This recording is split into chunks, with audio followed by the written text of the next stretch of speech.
Daniel and the Lions, a story of unshakable faith. Have you ever faced a situation where it seemed impossible to escape? A circumstance where your faith was tested to the utmost? Today, we'll dive into one of the most inspiring stories in the Bible, Daniel in the Lion's Den. Get ready for a lesson in courage, faith, and divine protection that transcends any danger. The story of Daniel in the Lion's Den is one of the most fascinating and impactful episodes in the Bible, offering deep lessons on courage, faith, integrity, and the power of God. It is recorded in the book of Daniel, chapter 6, during a time when the people of Israel were in exile, far from their homeland, as a consequence of their disobedience to God. During this period, Daniel, one of the exiled Jews, stood out as an example of faithfulness to God and excellence in everything he did, even while living in a foreign culture under rulers who did not share his faith.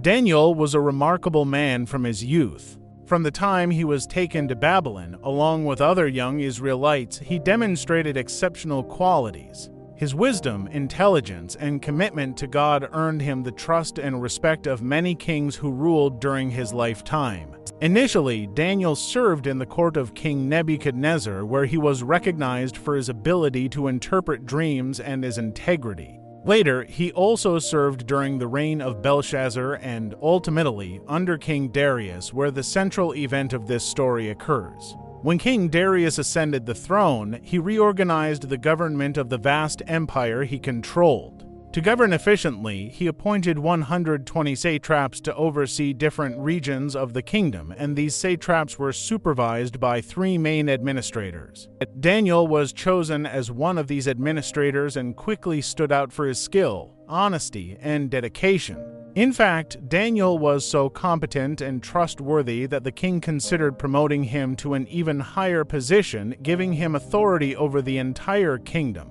This, of course, stirred the envy and hostility of other leaders and government officials who could not accept the idea of a Jewish exile having such power and influence. These men, driven by envy and ambition, began to conspire against Daniel. They sought to find some flaw in his conduct, something they could use to discredit or remove him from his position. However, Daniel was blameless. He was honest, diligent, and integral in all he did, both in his personal life and in his administration. This deeply frustrated the conspirators, as they realized they could not accuse him of anything related to his work or ethics. So they decided to attack the most important aspect of his life, his faith. Daniel was a deeply devoted man of God. He prayed regularly, 3 times a day, facing Jerusalem, and did not hide his practice from anyone.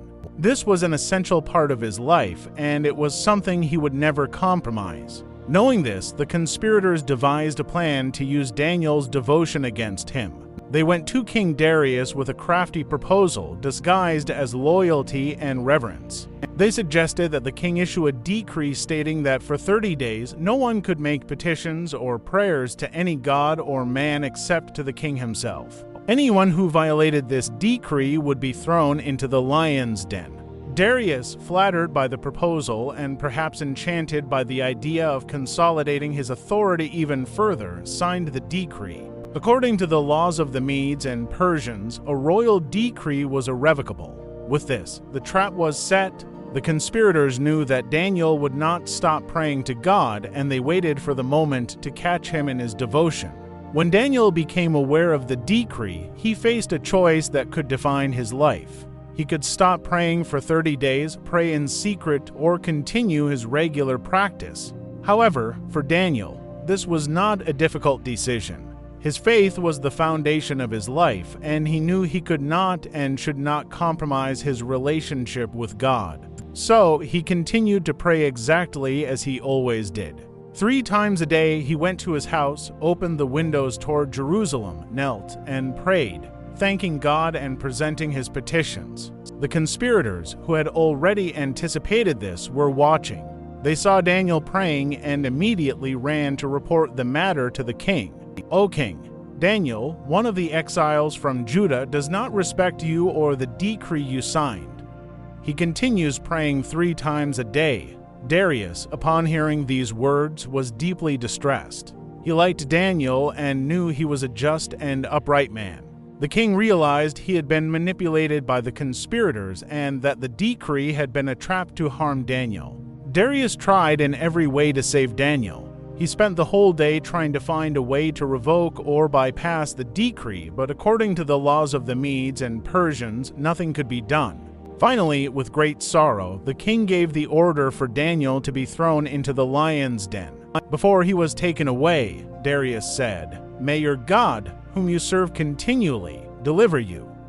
Daniel was thrown into the den, a dark and terrifying place where hungry lions were kept. After he was placed inside, a large stone was placed over the entrance to the den, and the king sealed it with his ring and the seals of the nobles, ensuring that no one could interfere with Daniel's fate.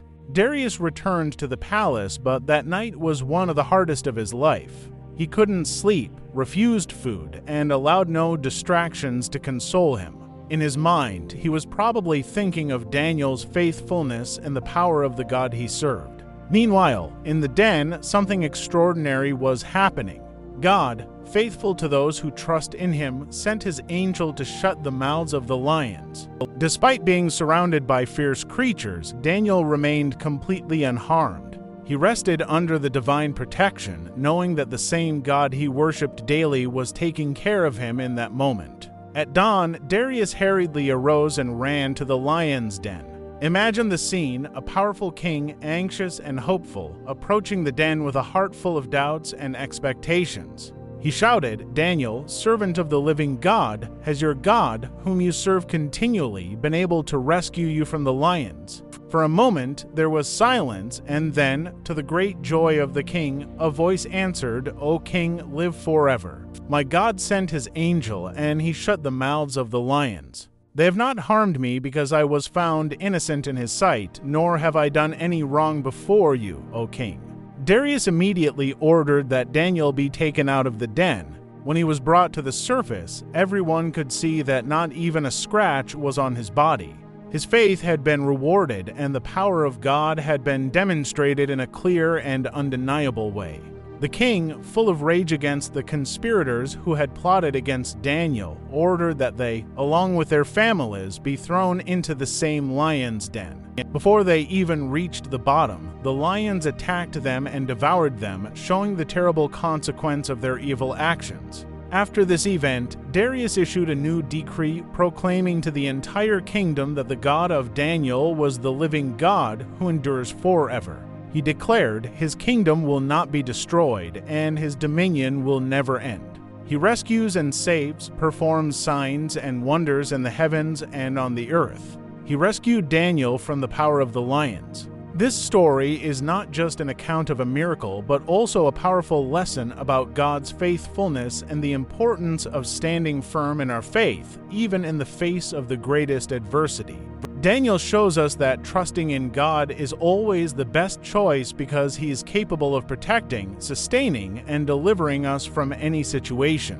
May this story inspire us to live with courage and confidence, knowing that the God who shut the mouths of the lions is still the same God who cares for us today. It reminds us that, no matter the circumstances, our faith in God is never in vain. He is worthy of all our trust and worship. The story of Daniel not only marked the reign of Darius, but also the history of God's people. Even today, it teaches us about the strength of faith and divine protection.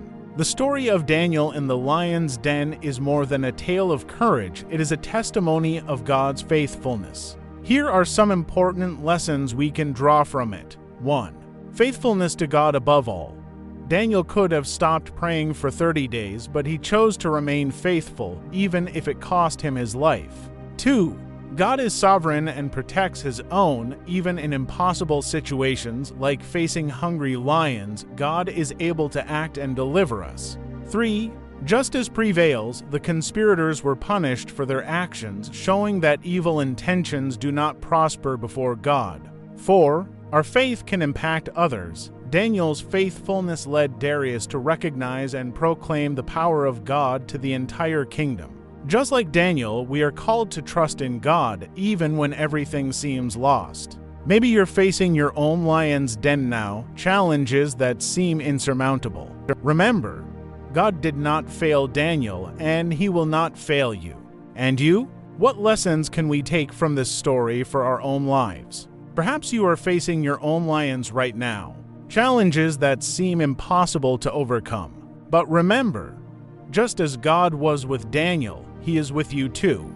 If you enjoyed this story, don't forget to like the video, subscribe for more inspirational tales, and share with your friends who need encouragement today.